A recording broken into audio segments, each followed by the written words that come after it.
اور اس کے اوپر یہ جھوٹ گنا گیا کہ یہ بیانیہ ہے سائفر والا، اور اس کے ذریعے سے سیاست کی گئی اور اس کے ذریعے سے منافرت پھیلانے کی مہم شروع ہوئی۔ یہ 4 بیان ذہن میں رکھ لیجئے۔ اس کا مطلب یہ ہے کہ جو کیبل آیا تھا اسد مجید کا، اس کو گورنمنٹ اور گورنمنٹ سے متعلقہ جو لوگ تھے، معتبر ترین میں نے 4 آپ کے سامنے رکھ دیے، انہوں نے انکار کیا ہوا ہے۔ اس مقدمے میں آج درخواست ضمانت تھی، یہ بڑے دنوں کے بعد آج وہ درخواست ضمانت لگی تھی ایک عدالت میں، لیکن وہ جو عدالت ہے وہ 2 کام ہوئے۔ ایک تو یہ کہ آج وکلا کی ہڑتال تھی، اور وکلا کی ہڑتال میں ایک عدالت اور تھی جس نے ایک آرڈر جاری کر دیا، اور ایک عدالت وہ تھی جو چھٹی پہ تھی۔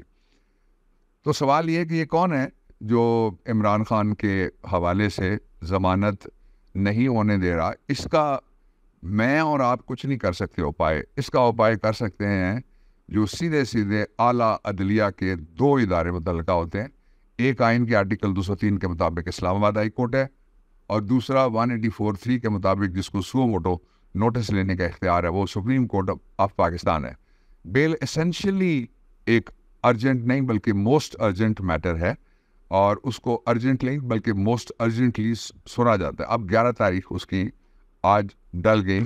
اور دوسرا جو میں آپ کے سامنے رکھنا چاہتا ہوں، وہ بہت بڑا المیہ ہو رہا ہے پاکستان میں مسلسل، وہ تھا جو شہید صحافی ہے ارشد شریف، اس کے حوالے سے۔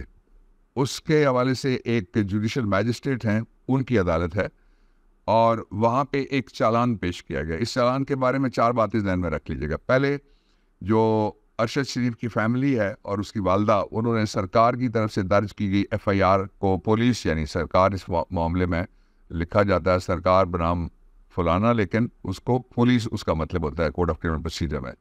تو اسٹیٹ کا لفظ چونکہ پولیس سرکار کا سب سے ایک ریلیونٹ آرم ہے اس تفتیش کے لیے، اس لیے اس کو سرکاری کیس کہا جاتا ہے، اور پرائیویٹلی اگر فیملی فائل کرے گی تو اس کو استغاثہ کہا جائے گا، دیٹ از اے کمپلینٹ۔ یہ ہوتا ہے 173 کی رپورٹ پہ، وہ ہوتا ہے 200 کی رپورٹ پہ، دونوں CRPC میں ممکن ہے۔ اچھا، اب یہ انہوں نے پہلے ہی جو FIR تھی، جو ان کی طرف سے ان کی FIR نہیں کاٹی گئی، وہ سپریم کورٹ سمیت ساری عدالتوں میں گئے، ان کو سنوائی نہیں ہوئی، اور ان کے FIR نہ کٹنے کے بعد ایک جو اپنی طرف سے پولیس نے FIR کاٹی تھی اس پہ اقدام ہوا ہے۔ ایک دوسرا نمبر اقدام کیا ہوا ہے، جوڈیشل میجسٹریٹ کی کورٹ میں آج سرکار نے وارنٹ نکلوائے ہیں 3 لوگوں کے۔ ذرا دیکھیے گا، قتل کون ہوا؟ ارشد شریف۔ وارنٹ کس کا نکلا؟ ان کی بیوی سمیہ ارشد نے۔ یہ گھریلو خاتون ہے، اور ایک سینیٹر صاحب کی یہ بیٹی بتائی جاتی ہیں، اور ان کا کوئی تعلق نہ میڈیا کے ساتھ ہے اور نہ ہی ان کا کوئی تعلق جو بیرونی دنیا ہوتی ہے اس کے ساتھ ہے۔ دوسرا، ان کا ایک بیٹا جو ابھی ٹین ایجز میں ہے، وہ نابالغ ہے غالباً، اس کے بھی وارنٹ نکل گئے۔ اور تیسرا ایک علی عثمان ہے، وہ پروڈیوسر ہے۔ یہ جو 3 ہیں یہ گواہ ہیں، اور اہلیہ اور پروڈیوسر کے اور بیٹے کے جو میڈیا میں رپورٹ ہوا اس کے مطابق وارنٹس نکلے۔ وارنٹس کیوں نکلے؟ وارنٹس اس لیے نکلتے ہیں کہ ان کو کہا گیا کہ آپ گواہ ہیں، یعنی گواہوں کو بلانے کا بھی عجیب طریقہ آج نکلا ہے سامنے، کہ گواہ کو پہلے سمن دیا جاتا ہے، سمن پہ وہ لکھتا ہے میں آؤں گا یا نہیں آؤں گا، آئے تو اس کی مرضی، نہ آئے تو اس کی مرضی۔ گواہ کے کبھی کسی صورت میں بھی وارنٹ نہیں نکالے جا سکتے۔ کسی کا بیان ہو بھی اگر، تو وہ کورٹ میں جا کے کہے میں نے نہیں بیان دینا، وہ گھر سے کہہ دے لکھ کے سمن تعمیل کرتا ہوں لیکن میں پیش نہیں ہونا چاہتا، میری طرف سے جھوٹا بیان لکھا گیا یا میں اس بیان کو ڈس اون کرتا ہوں، تو یہ کافی ہوتا ہے۔ تو یہ جو ہوا ہے میں نے آپ کے سامنے رکھا ہے، آپ خود سوچئے کس جگہ پہ پاکستان کو دھکے مار مار کر پہنچا دیا گیا ہے، اور اصرار اس بات پہ ہے کہ اس ظلم پہ نمبر 1 کوئی نہ بولے، نمبر 2 آواز نہ اٹھائے، نمبر 3 عمران کی تصویر نہ آئے، نمبر 4 عمران کی شکل نظر نہ آئے۔ اور آج عمران خان کے کیس میں ایک اور جگہ جو لگا ہوا تھا، اس میں ہماری طرف سے ہم نے پروڈکشن آرڈر جاری کرنے کے لیے درخواست دی، کہ ان کو بلایا جائے عدالت میں، تو اس پہ جو جج صاحب تھے انہوں نے نوٹس کر دیا اور جواب مانگ لیا.